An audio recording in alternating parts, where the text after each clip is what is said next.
Hi, good morning, everybody. Welcome to the latest installment of Academia SU's Junior Scholar Seminar.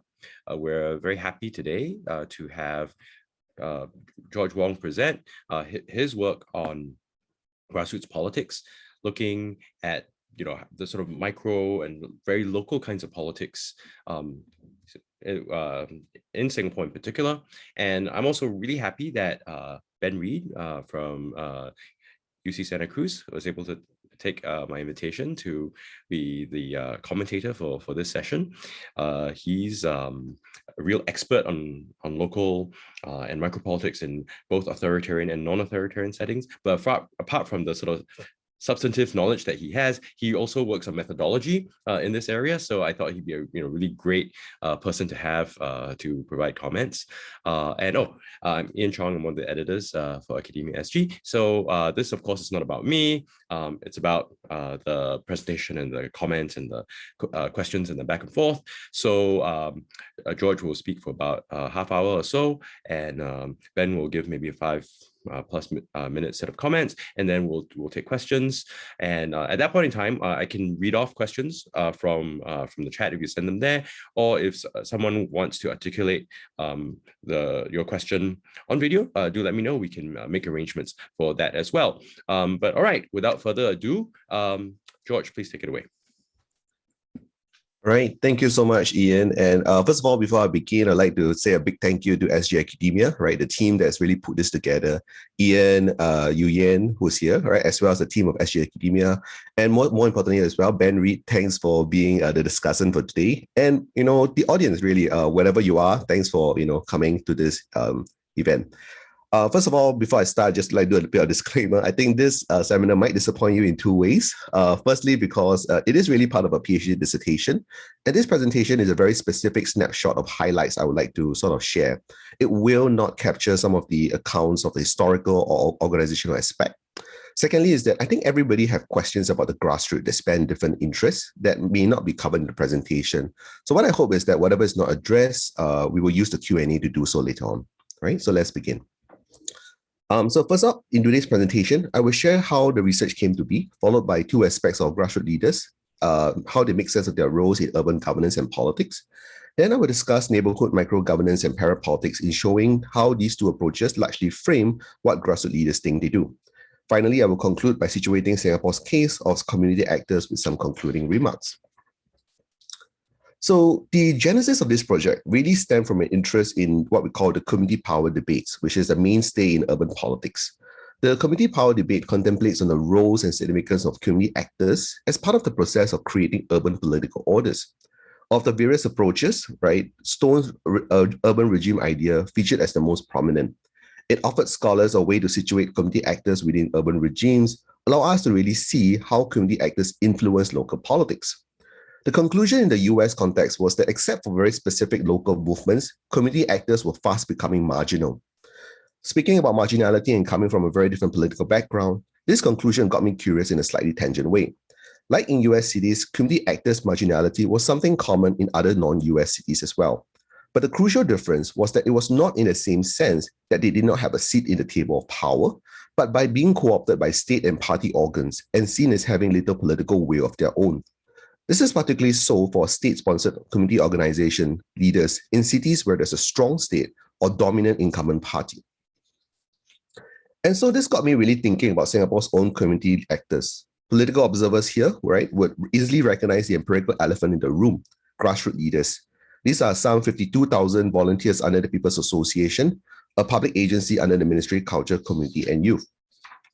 Grassroots leaders have conventionally been perceived in two ways. From the establishment view, they are regarded as partners. Residents turn community leaders in managing their neighborhoods. These volunteers work with the government in a day-to-day to a supposedly politically benign fashion, right, or political administration without partisan politics. On the other hand, political critics and some local scholars have pointed out the close ties between grassroots leaders and the PAP.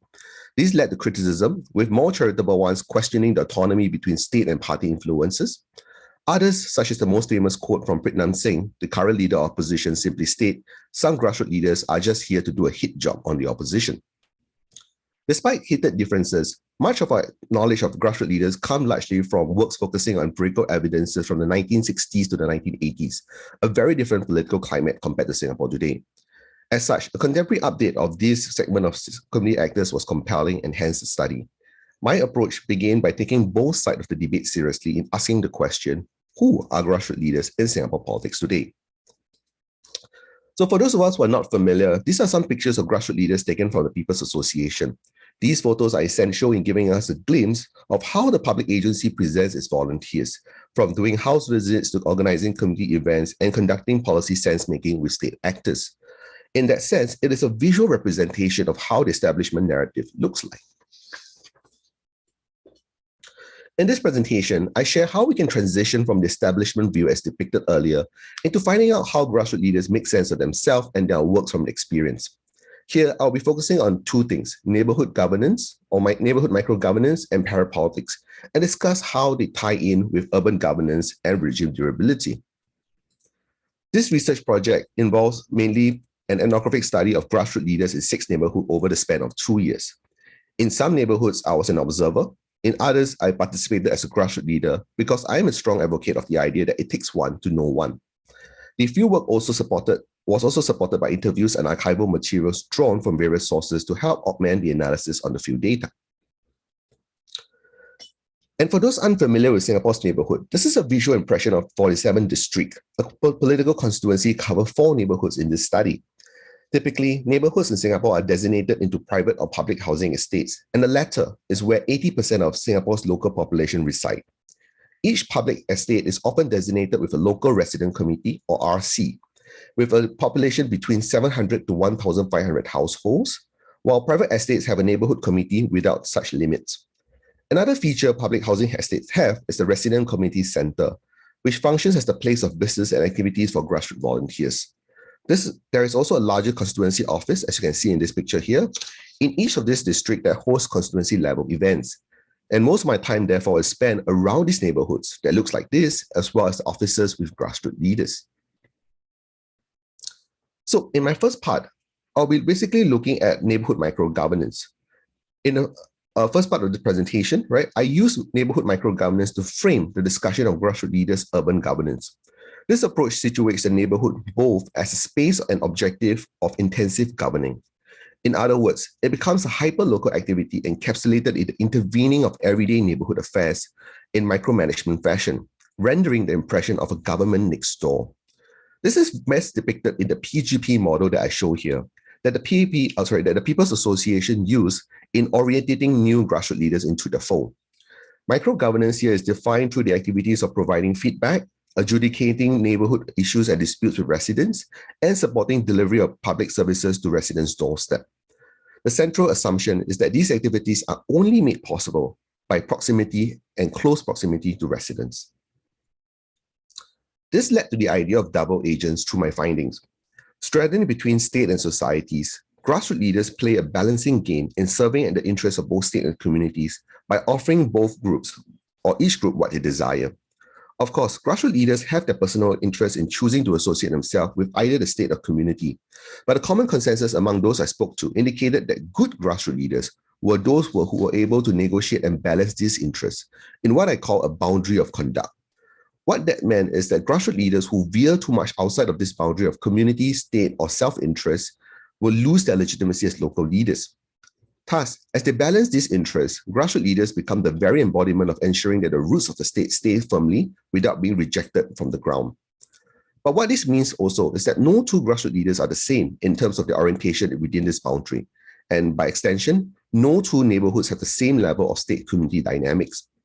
Neighborhoods that have grassroots leaders with higher level of community interest served are more likely to see bottom-up initiatives materializing. These are also the estates where street bureaucrats or state interventions are more likely to pacify residents' demand or give way to them. In other neighborhoods where grassroots leaders lean more to state interests, grassroots leaders, the management style are more top-down, right, and it's more frequent. Local bureaucrats also rely on grassroots leaders to pacify residents after policies are implemented. In essence, the way grassroots leaders negotiate their identities as double agents within the boundary of conduct accounts for different experiences of micro-governance. Another micro-governance practice I found is grassroots leaders in being involved in translating deservedness to influence social service delivery. Drawing on the works of Teo Yu Yen, I found numerous instances of the state relying on grassroots leaders to translate and frame how it intervenes based on the latter's estate narrative. So what I have here really is an example of an estate narrative that signals social pollution. In this narrative, the rental blocks are seen as dangerous places that need to be managed, and the goal to contain undesirables from those who are worthy of saving. By iterating that rental blocks exhibit a set of social outcomes, and by extension, the residents who live in them, this example shows how grassroots leaders construct narratives that justify different forms of state intervention, such as increased surveillance, welfare initiative, and whether residents are deserving of trust and cooperation, or are regarded as an inevitable nuisance that needs to be managed. To sum up, despite the manifest roles in channeling feedback, social delivery, and adjudicating neighborly matters, the latent significance of grassroots leaders really lie in their gatekeeping of what constitutes community from domestic affairs. In other words, they are the ones who decide where and when the roots of the state end. As many state policies rely on making the local legible, grassroots leaders become figures of legitimacy that public agencies and residents rely on to convey their desires. However, at the same time, grassroots leaders have different sets of interests in how and where they side with representatives of the state or local communities. In other words, they become embodiments of administrative local black boxes. What I present so far, however, gives us a better idea of how their choices are influenced by a negotiated interest to play their roles as double agents to maintain their local legitimacy as community leaders in the eyes of the state and residents. And of course, in their position on what constitutes best interests of the neighborhood. While doing so, right, they construct a state narrative that discursively incorporates those negotiated interests as well. And these estate narratives, in turn, affect the intensity and the style of state micromanagement on the ground. Next up, I depart from the governance question and really onto the political implications of grassroots work. So this is where, I think maybe some of you will find more exciting in. Here, I describe grassroots work as a form of parapolitics, defined as the practice of presenting political action devoid of partisan interest, but can be shown to produce favorable partisan outcome. This rather strange practice stems from a long-standing struggle with the ostensibly non-partisan position that the People's Association sets for itself. In contrast, political opponents charge that the People's Association has been politicized for the PAP's advantage in Singapore. These two headlines that I have here somehow represents the latest news in the perennial tug of war in Singapore politics between these two sides.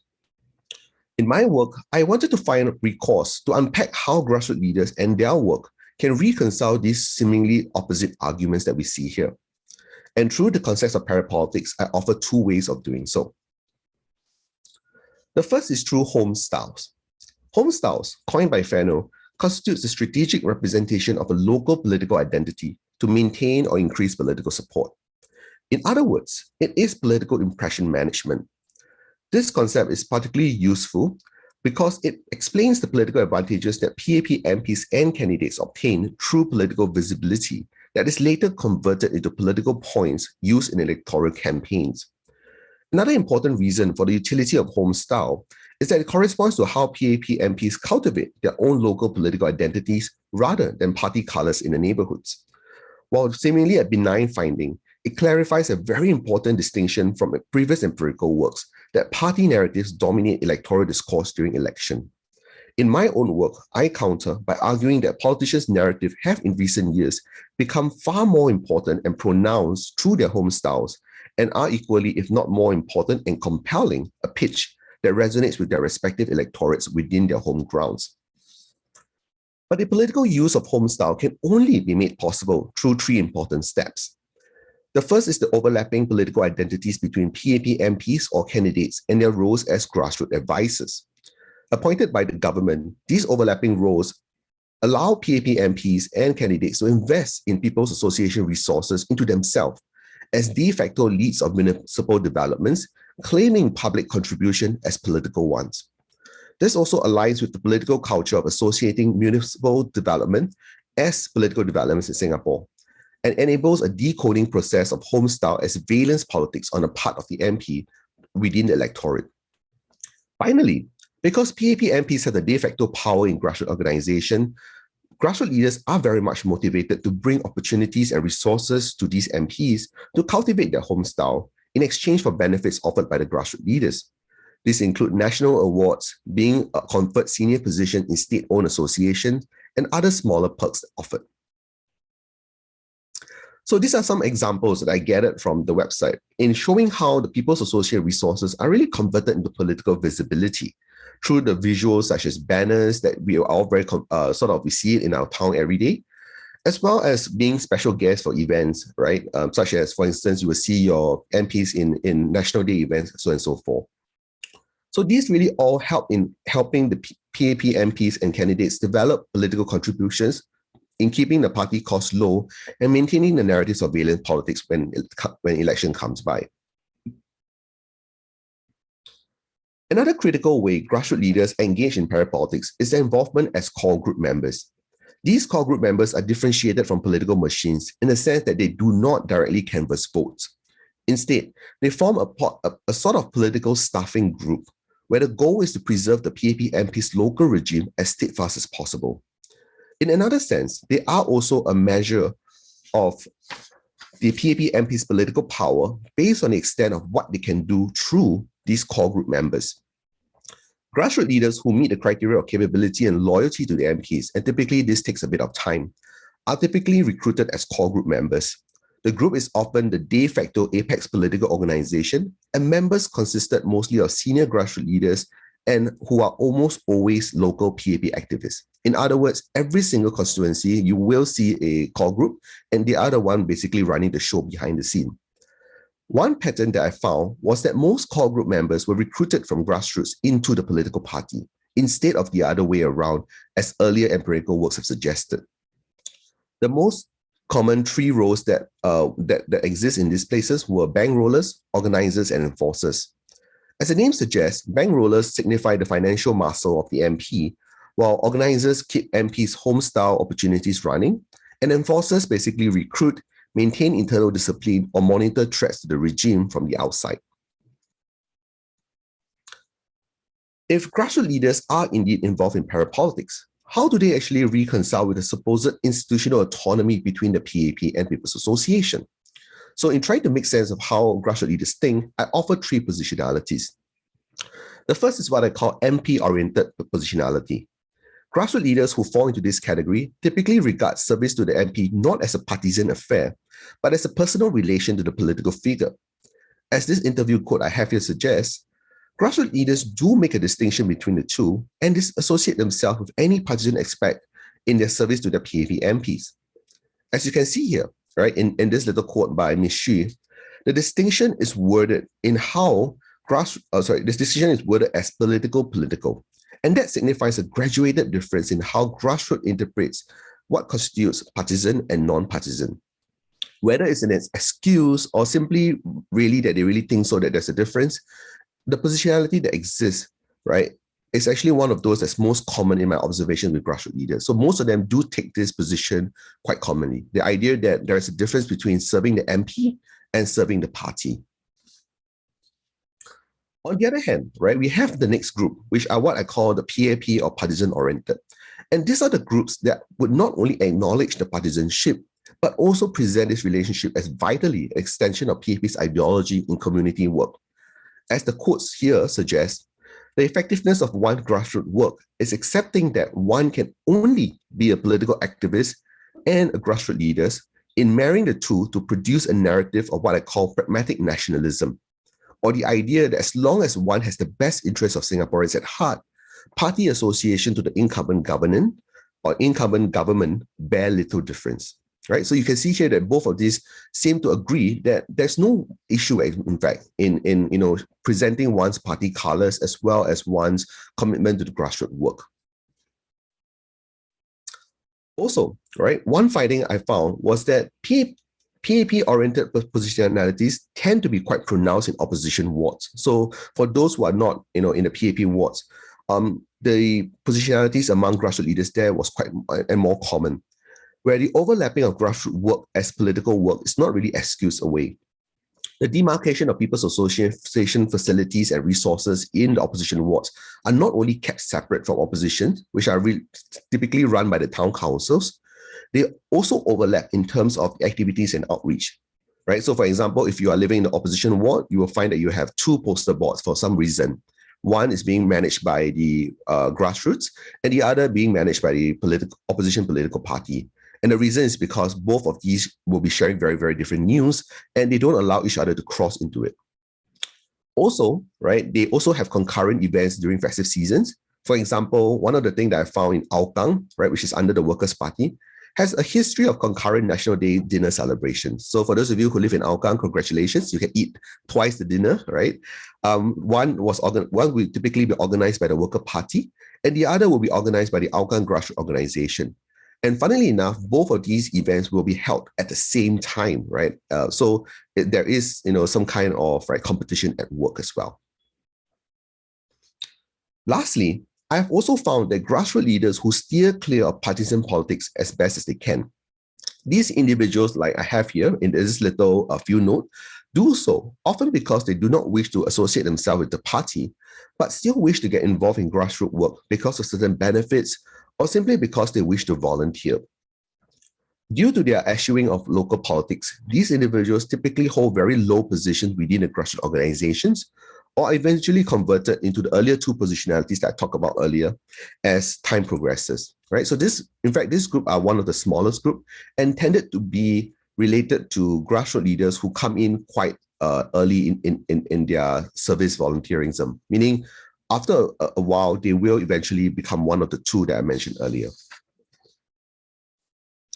So to really sum up today's presentation, I wanted to leave everyone with some food for thought in three ways. Firstly, is the notion of how grassroots work contribute to urban regime resilience. Singapore is no stranger to state-sponsored civic organizations, and many of the work possesses the qualities of parapolitics. Currently, scholars have typically focused on the hard factors in assessing the cause and effects of regime durability. In my work, as like some in recent years, I have placed greater importance in the soft factors, such as political cultures, relational powers, and norms. In doing so, I hope to shed light on how we should rethink urban regimes as constituted within these soft factors. Next is the role of grassroots leaders as community actors. I have highlighted that the tactical characteristics of their experiences that do not sit neatly as either political dupes or psychopaths. In a way, the relationship between political experiences and practices was something I focused a lot in showing how they mutually inform each other to create these complex figures of grassroots leaders. Lastly, for the longest time, grassroots scene has featured very, very weakly in Singapore's political analysis. In my study, I have sought to show how the presence of parapolitics, such as home styles and core groups, actually require us and require local political observers to seriously regard the grassroots scene as vital to how we analyze local politics. At the same time, it challenges the convention of seeing community politics only in terms such as advocacy or elections. It extends the spectrum of grassroots activities that we perhaps should rightly consider as part of political affairs in Singapore.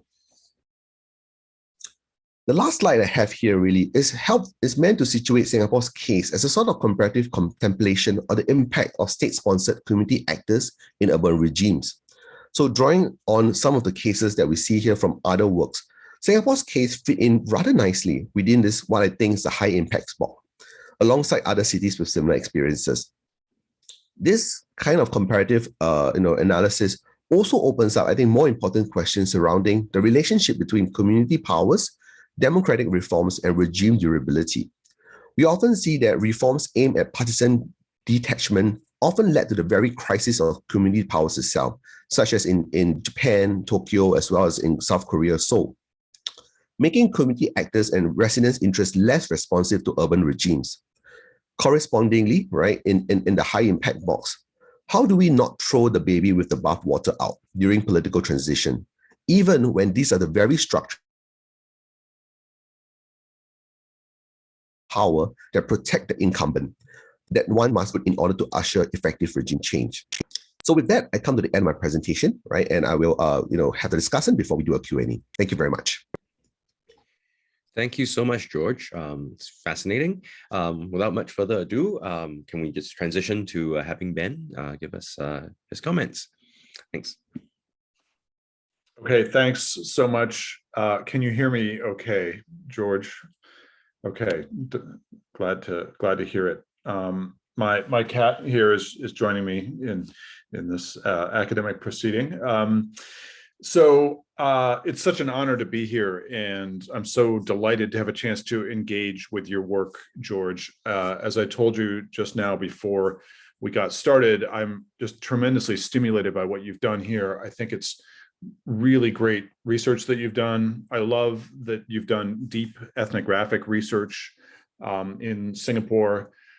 You've given us, and I'm talking here about your dissertation, which you've kind of summarized some main parts of in your talk just now. In the dissertation in particular, you give us this really thoughtful and far-reaching examination of Singapore's grassroots and thought about its meanings. And in doing this, one thing that I'm really impressed by is how you engage in this deep scholarly conversation, which ranges to many parts of social science theory. It's really broad in the way that you're thinking about these things. So I love all of that. Your work has many fine qualities. And in what you're talking about here is, what I think of as state-structured grassroots administration. I loved how you put that in that last slide there. You put it in a comparative perspective, which I think is so important for us to do. I really think that the world of social science has yet to fully understand these phenomena that we're talking about.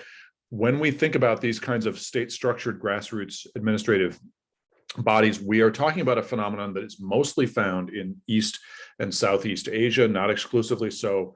It is not reducible to and quite different from Western pluralistic models of governance. The cases I'm most familiar with are China and Taiwan, where I've studied for my book, The Roots of the State, but you find them elsewhere, as you pointed out, in Japan, South Korea, even Indonesia as well. And they take different, they're different across these different cases, and yet they have numerous commonalities between them. And so I think it's really great that you're engaging with general urban theory scholars like Stone and Dahl and all these fantastic debates that you are engaging with. I would just bear in mind that we're talking about a system that those authors really couldn't envision and that they weren't thinking about when they created their theories. And so in a way, we should be bold in innovating theories and new ideas that don't necessarily fit into these other models, even as we engage in dialogue with them. I think there's lots of scope for further comparison among Asian cases. I was just reading recently a manuscript by a scholar named Shin-Yong Kwan, who has a brilliant book coming out that's about the history of Korean neighborhood associations in colonized Korea, and then in North Korea and in South Korea. It's really, really broad in its scope. One comment I would make, and I really recognize this again from my own work on China and Taiwan, that when we're talking about these community institutions fostered by the state, and you immerse yourself in them in this ethnographic way, there are so many different things that they pertain to, right? It's a form of governance. It relates to the political structures of the party or parties in other systems in various ways. And so I see this richness in your dissertation. You're touching on many different kinds of literatures, and the talk reflected this as well. And I would just say that as you take this great work and convert it into publications, especially when it spins off into articles, you may need to cut it down and focus it more. So there's going to be a great book in here, and then as you do the articles, those are going to be focused on particular things that you identify and really delve into even more deeply. So one way to do that is to shape it around a puzzle or multiple puzzles, and I think that might be one thing that we can explore in further conversations, is sort of like how to drive it into answering particular questions, so as to have sort of a through line to the narrative that then that builds over the course of the entire book. I won't speak for too much longer. It's terrible when discussants go on and on. But just two other quick points here. I love that your conceptual work is really, really interesting. I love that you're engaging with parapolitics, this idea of parapolitics. And I was thinking about that term. I noticed that different authors have used it in subtly different ways. For some people, that's a kind of a sham politics. such as was found in the former Soviet Union, sort of a make-believe politics. At other times, it's a kind of an irrelevant politics, or a politics without very much power or not much at stake. And you're using it in yet another way. And so that might be a way to conceptually deepen your work further, is to sort of explore the different meanings that people use in that. And finally, maybe my last point is that, you know, one of your key ideas here is neighborhood micro-governance, which is right on. That's a brilliant term. And I want you to push your conclusions on that further. I mean, the thing that came out most strongly, certainly from the talk just now, is sort of like, okay, this is a form of neighborhood micro-governance. It contributes to urban governance in some form, but I want you to say more about what is distinctive about the kinds of urban governance that this leads to. What is this a better form of governance? In what ways? Is it, who loses out? How does it matter that some constituents become more legible to the state? And how does it matter that some are seen as more deserving than others? So I think you need to take that and sharpen it and push it further. It's a great concept. Okay, I'll stop here. But again, George, it's just been a tremendous pleasure to engage in your work. Congratulations on completing your dissertation. Thanks so much, Ben. Okay, so we have a pretty lively Q&A for today. So I'm gonna jump right in. In the interest of time, I'm gonna do some consolidation. So essentially we've got, I guess, 3 clusters of questions that I can see. One from Francis Pavri and Guan Xinyu, which is really, they would like to know a little bit more about the demographics of these grassroots leaders, who become grassroots leaders. You know, are there grassroots leaders that gravitate towards, you know, the different types or the different roles that you see? I think that'd be something that you could illustrate a little bit more. Rebecca Tan is asking really, you know, what's the sort of relationship you see between volunteer work and the, you know, 3 forms of parapoliticking you're talking about? And, you know, wonders, you know, you talk about grassroots as a whole, but is it more useful to sort of disaggregate the way that we understand these different groups? This is sort of similar to what Huan Jingheng had asked, but I think he's going more towards the area of data, and wondering whether, you know, the sensitivity towards you know, how you're using your data, given the fact that so much of politics in Singapore is sensitive and is highly regulated, and it's not fully or as transparent as we would expect in other developed economies. And I guess finally, Mark does ask, you know, what's particularly unique, right? This fits into your comparative perspective about this parapolitical construct, right? And whether it's really possible to de-link the politics from the grassroots activity, which you somewhat try to do in the beginning, but then you move away from. Why don't we deal with these first, and then we'll come back for another round. Ian, thank you so much, Ian. So I think what I'm seeing here is just 4 questions, which I will answer in succession. So I think in the demographic question, probably in everyone's mind is the question, right? Is grassroots Chinese male, you know, middle upper class game? I think the answer would be, it really depends. I would like to say that in a short answer that is yes, but I would say it really depends on how you will cut up the grassroots sector.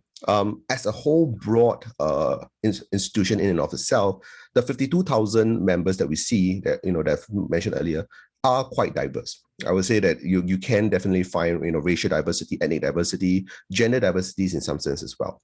But when we go into the different stratas, and this is what I talk about in my PhD as well, in certain higher echelons of leadership, right, the diversity that I talk about becomes less and less so.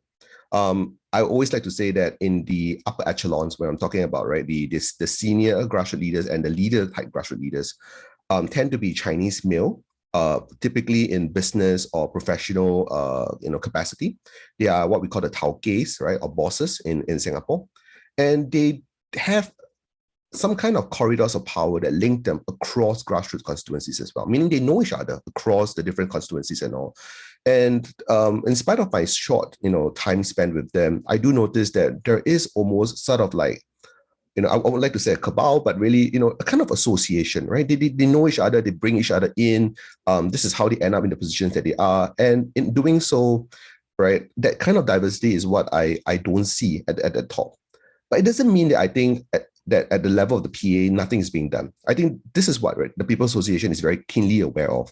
Part of its leadership tend to represent certain kinds of gender or ethnic sort of preference, and it wants to break away from this mold. But I think the difficulty of things is that because it is very much political, in not giving access to these people, they will also create certain kinds of dissatisfaction, right? These tauges and all will find other ways to participate in politics, and the state ultimately's plan, right, for why they created something like the People's Association really is also to bring in these people who have participated in politics anyway in any other means. So right, the idea is to get them to participate in this institution, and in doing so to benefit, right, the grassroots and the communities from there on. In terms of the relationship, whether or not to disaggregate, I guess, this bigger, larger thing or concept that I call grassroots, I think I correctly agree with that. My ethnographic work really, even if I say grassroots, it doesn't really represent all the diversities out there. And I think I always caution myself in trying to represent, because it is, after all, ethnographic work. It will probably talk about the neighborhoods that I try as much as possible to cover in terms of the diversity.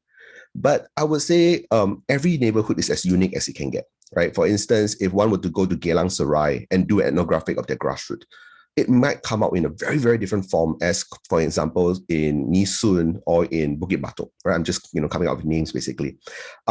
It will basically, shed a very different light. And I think anyone doing grassroots research, ethnographies in Singapore will have to always remind oneself, right, that it is never possible to capture every single dynamics. But what we try at least as possible is to see how we can draw on some of these common trends, because they are ultimately in some ways influenced by certain institutional, structural, political, historical factors that runs across these different neighborhood dynamics. In terms of the question about data, I really sort of put it within the context of the politics of research and the research of politics, right? So I think anyone that do political science research or politics research have to, deal with what we call, are there some data that we can share and we cannot? What else can I say? I mean, as a very junior scholar, I struggle with that, right? What do I present and whatnot?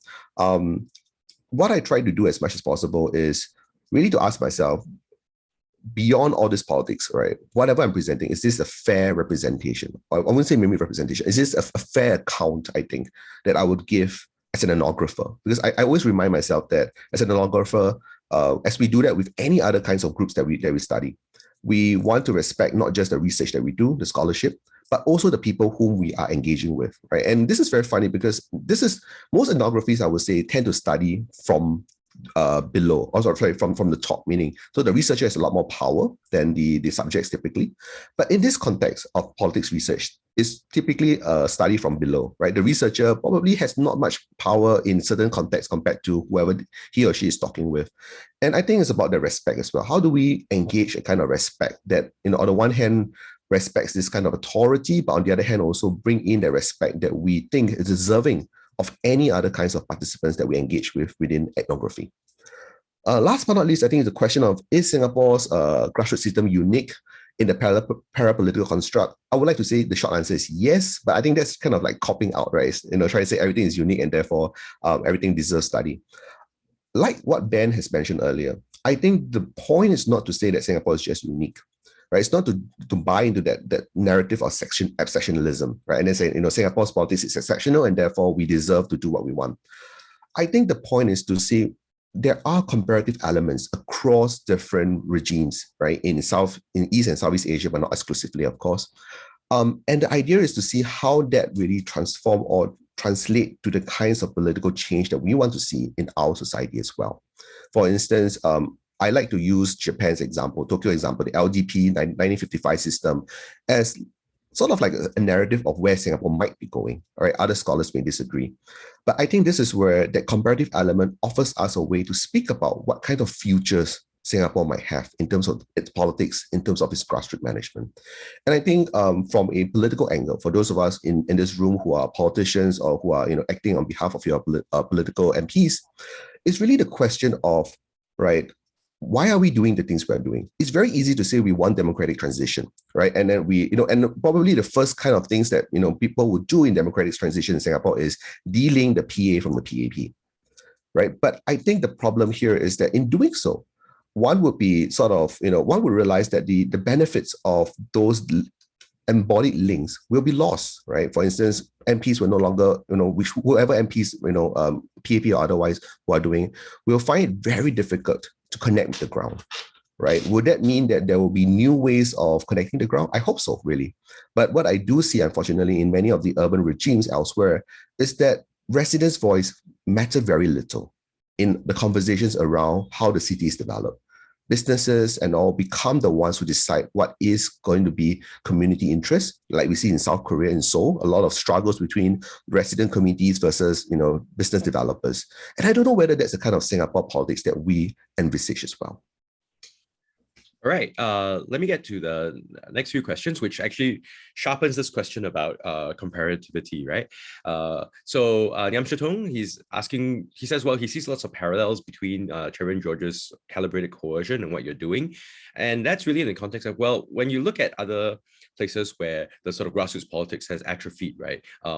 And Singapore, where it hasn't, what makes the distinction? How is Singapore able to sustain this sort of a grassroots politics? Yoyan is curious about bringing this to a sort of bigger perspective in terms of talking about, what sort of puzzles are you able to answer that, that other kinds of research on politics aren't able to when you're looking at grassroots politics. And Lynette Ong is asking about, to what extent is what you're seeing exclusive to the one-party state? And to what extent, right, is this for electoral purposes or for public goods, provision? Now, I'm going to extend Lynette's question a little bit. Lynette also has recently a new book out about enforcers. So you talked about enforcers, but you didn't really elaborate on it. So what do enforcers do in the Singapore? What do they enforce? And that also leads me to the question, as you described your grassroots politics in terms of these people being really conduits. I'm wondering what kind of agency they have. Do they actually affect how or what is delivered on the ground? Can they affect what MPs do, for instance?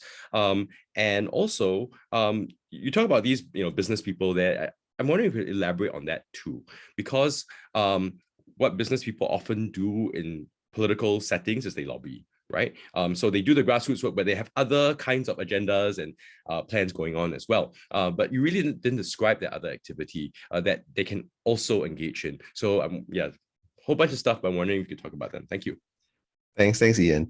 So I think in the question of, really what really sustained the grassroots in a sense, there are many factors. And I think in my work, I try to draw on the structural, the historical ones. By the way, my thesis is open access in the value of, open research. It's actually downloadable in NTU's database. But really going back to the question of why is it sustainable, I think, right, of all the reasons, one of the most important reasons is what I call the captured elite process. It's the inverse of the elite capture idea that we typically see in most grassroots setting, right? In Indonesia, in Malaysia, a lot of people who join the grassroots at the upper echelons, like I mentioned earlier, it's also particularly the elites of, right, the business world, the professional worlds and all. But I think in Singapore, it's a little bit different. It's in the other way. The government or the state sets up this position of PA, right? And this has historical antecedents as well, as a way to really collectively bring together the different elites in society and say, let's channel this power, right, to run governance, to run politics. And for the longest time, this has always been that latent function of the People's Association. It does, of course, bring diversity and all, but the latent function really is, how do we incorporate all different manners of political elites, professional elites and all together, and use them, channel their money, their resources, or whatever to, governing. So rather good policies rather than politics, right, in that sense. And I think today, the reason why it still stands that way is because the elites that we're talking about are still captured, right? So, I think one of the questions that there are some opposition, members here I can see in the list. The question that all of you always ask, right? Opposition have grassroots organizations as well, but why aren't you guys attracting elites into your group? It's precisely because the People's Association is still the most, is still the only game in town, rather, right? Or the most, playable game in town when it comes to, why elites want to join politics, right? So if you want to join politics, but you do not want to become a member of parliament and all, it's a great place to be, right? The grassroots. You can get, the kind of social, cultural capital that you want out of politics. And in a way, you can also contribute to policy making and politics making in a different form as well. As for the question of Yuyen's question on, what kind of bigger puzzle, that has always sort of, bugged me. I think in one way, I always wanted to, study the grassroots precisely because I think it tries to answer this larger puzzle or this question about where does politics actually happen in Singapore. We like to think that politics happen once every 4 years, right? Election comes, the moment it's announced, everyone starts to talk about, election, everyone starts to talk about politics. Suddenly, right, things that are taboo becomes norm. And I think Chua Beng Huat talks a lot about that. The idea that election is kind of like a festival, right? It changes who we are, it comes, and then we do all this. But I would like to really talk about how grassroots politics is where I think politics happen on a day-to-day basis. The micro elements of neighborhood politics really shows how politics is very much something that happens every day. It may be behind the scene, it may be beside you and all, but I think it really draws on the fact of this mundaneness of Singapore local politics. But this mundaneness is essentially important. I think Ben has also covered, in Taiwan, in China, that same kind of mundaneness that really, I think, preserves the regime durability, right? Whereby Singapore politics can say, I may not be very fanciful. I may not speak about these things, larger cases and all, but I'm there every day for you, right? And you see that same narrative of valence politics being reiterated, especially during elections as well. They will say, where have you seen the opposition, right? Once every 4 years. But where am I? I'm always with you. I think those kinds of everydayness of politics, right, needs to be factored in. And I think the grassroots become that site, that domain by which we can then talk about this and explore more. On the question of enforcers, actually there are some enforcers in this room. I wish I could ask them to share, but all right, I would say generally speaking, enforcers do two things like I mentioned, right? Internal discipline and recruitment. So these are the ones who actually go out there to see who are potential grassroots leaders that can join as core group members, right? And typically they look for loyalty, they look for whether or not this person has a right heart, the word that they use. In other cases where there's more opposition presence in the constituencies, enforcers do a lot of intelligence work. I leave you all to imagine what kind of intelligence work they do. But a lot of what we call the dirty work, right, in political machines and all, unfortunately, these are done by enforcers. And I think we don't know a lot about that. We think that Singapore politics is clean in the sense that it is whiter than white and all. But I think all politics all have their dirt, right? And I don't mean to say there's corruption or anything, but theoretically speaking, right, all politics will have dirt. This is the nature of politics. The question here is, where is the dirt going? And I think the enforcers do a lot of that, right? A lot of that politicking work that we therefore, right, segregate and say, right, Singapore politics therefore doesn't have all these issues. But I think we need to look closer and we need to acknowledge that this is definitely going to be an integral part of politics, right? You are going to get dirty, right? You are going to, experience some dirt, and it isn't really fair that some people are doing more of the dirt works than others as well in this consideration. Last but not least, on businesses and lobbying, I think Ian hit the nail on the head, right? Something that I think the reason why business leaders would join these things. Singapore has a very interesting culture of non-lobbying in a sense that you don't see institutionally the lobbyist groups and all that exist, but of course they do exist. Every politics I mentioned, business leaders are there for a reason. And I think Singapore takes it in a very, I would say, apolitical manner, right? Lobbying should not be politics, but at the same time, you cannot deny the fact that business leaders will send their sentiments, their recommendations, and their suggestions up to politicians. And yes, in grassroots, there are a lot of informal lobbying, I would say, in a very broad sense of the term. You would hear, for instance, instances where, business leaders will speak to MPs and say, there's this thing that happened, and I think this would be a very good suggestion. Whether or not these suggestions are taken out of the policy making, and it's anyone's guess, right? No one will ever be able to really track. But I would say that this easy access, right, for business leaders to MPs, I think really shows the notions of how easy is it, perhaps, right, to connect themselves with the political leaders. Perhaps even easier than some of these, more formal lobbyist establishments that we see in other politics as well, because those, you need money, you need access. A lot of things are very formalized and professionalized. Here, a lot of the things are very much relational, right? Because you have a personal relations with an MP during dinner with them. You might talk about a certain issue, and then a suggestions gets raised that can be that can be insinuated as lobbying. But of course, right?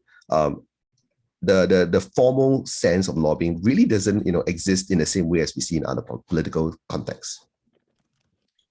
Right. So I just want to go back to something that Lynette raised that you didn't quite address. Is this exclusive to a one-party state? Although bearing in mind that Singapore's one-party state is, electorally it has an electoral element, right, as opposed to others. So in a way, maybe like the KMT's Taiwan. But to what extent is the sort of grassroots that we see in Singapore particular to that kind of a polity? If you could elaborate on that a little bit, I appreciate it. And I think the other bit that you touched on, you teased us about, but didn't really focus on is the grassroots work done by political parties other than the PAP. So I'm just wondering, in terms of demographics, in terms of the roles that grassroots in say WP wards play, is it similar, despite not having the PA, or do they have to take on a different mode of behavior because they don't have the PA? That's, I think, something that people will be pretty interested in. And I know you talked about the openness of your dissertation, but I think if there are other publications you have in the pipeline and all that, people will be really interested to read. If you could sort of let people know, that'd be wonderful. And thanks, Ian. So I think just to go back to the donations and forces, is this characteristics of one party or dominant party systems? On the one hand, I think one can make the argument, right? I think if one were to go down and ask, what is the history of enforcers and why do we have enforcers in politics? The authoritarian setting does, I think, play some role in that. And I don't disagree. As to whether or not these enforcers must exist or should exist, I don't know. But it has really sort of, emerged out of a certain kind of, at least in my context, a kind of post-colonial culture. A kind of post-colonial politics that existed in the past where political leaders could not do certain things, right? They need to maintain a certain reputation, a certain kind of image. And unfortunately, some of these things, the dirt gets done by people who are more than willing, right, to put their lives and their reputation on the line for these things. As to whether or not oppositions do have, right, enforcers as well, I would say this is not unique, I think, to the PAP. Right? What I'm trying to get at the heart of these things is about political culture. That this is something that, in spite of what opposition members, I think, right, would not want to do. So in my very brief encounters with opposition parties and all, I do see a similar structure emerging. And that really concerns me, right? Because the point that we've always been making here is that this is unique to a PAP system, right? A PAP regime, rather. Because of historical structural antecedents, unfortunately, we have such a system. And the political ideal was that if there is a new political party or new regime, these things will go away, right? What I do see, however, on the ground is that opposition parties aren't really as different in terms of their configuration as the PAP. In other words, right, it's about the way the game and the rules forces players to have similar structures so as to win the game. So in short, right, what I do fear at the heart of this is that we may have a new regime in future, right, for all we know, but would that be very different from what we have today? Maybe not. Maybe not, right? And I think this is how perhaps they're going to win the game as well, right? By being slightly different. Right? I think in the election just in 2020, the PAP called the Workers' Party PAP Light, right? The fact that you are so similar to us in not just rhetoric, but also in structure. That is very hard to tell one apart from the other as well. And in a way, I think it also shows how the oppositions are getting their game together. They know what actually makes politics work, right? Yes, there's all these claims to national narratives and all, but I think at the heart of it is how do you actually mobilize people to win elections, right? And I think the mobilization happens not once every 4 years, but in the everyday interactions with the constituents. Last but not least, I think it's the question of, are there future works that I'm doing that really sort of ties to this? Yes, in fact, I have a couple of articles which is currently under review that really focuses on the other side of things that I haven't really talked about today, which is private estate. So Singapore, I mentioned 80% live in HDB, 20% live in private estate. Most people typically think of private estates as very much a sort of, a marginal place, or, people don't really like to talk about it. But I think there's something about private estates and the politics of it that would shape, Singapore politics. Reason being, despite being demographically a minority, a lot of these people are politically or socially speaking very prominent people. And they have, right, an imbalance. These are the 20% of people who probably have a lot more voices than the 80% of constituents in public housing estates. even though, from a vote perspective, they do not have that power. But because of their interactions with, the grassroots in certain sense, they also present a kind of politics that I think have not been studied extensively in Singapore. And I wanted to write a lot about how, for example, what happens in grassroots politics in condominiums.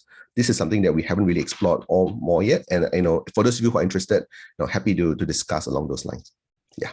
Right. So Ben makes the point that, this is that learning the game is what the DPP did in Taiwan. And so you're saying that the WP might be doing something very similar. I mean, something that I observed too about Taiwan in terms of the DPP learning what the KMT's game was. But there are a couple other questions.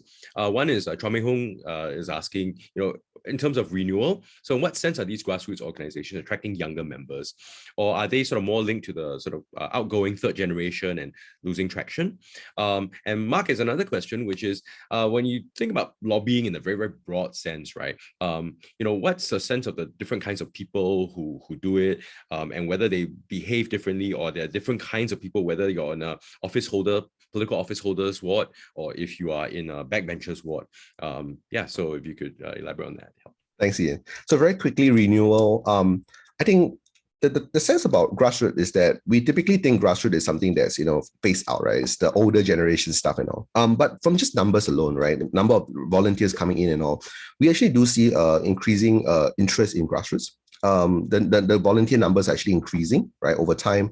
And what we do actually see, in fact, is that more and more people want, right, to participate in grassroots related activities, not because of what the structures I mentioned earlier, but really the fact that more and more people feel that they can actually, find ways to influence the local, the local municipal developments through the grassroots. And you start to see a lot more people joining in recent years as well. So in terms of renewal, in the broad volunteer sense, I don't think there's much of an issue. What I do see is an issue is whether or not these increased volunteers who are coming in, whether they shape the upper echelons of grassroots, right? Whether or not, for example, would any of these become CCC chairmans, directors of, or put into state-sponsored associations where they can actually make a difference. Because if that's not the case, then what we have is that we have a large rank and file volunteers, which will probably respond to the changes of the time, but you still have an upper echelon that doesn't really move, right, for decades. That still represents a very old 80s, 90s style politics. And I think the People's Association recognize that. And they're trying to find ways to bring in new people, new blood, right, new thinking and new ideas.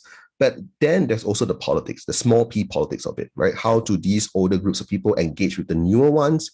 And whether or not, because they share very different social background as well. So I think it's that challenge of how do you mix?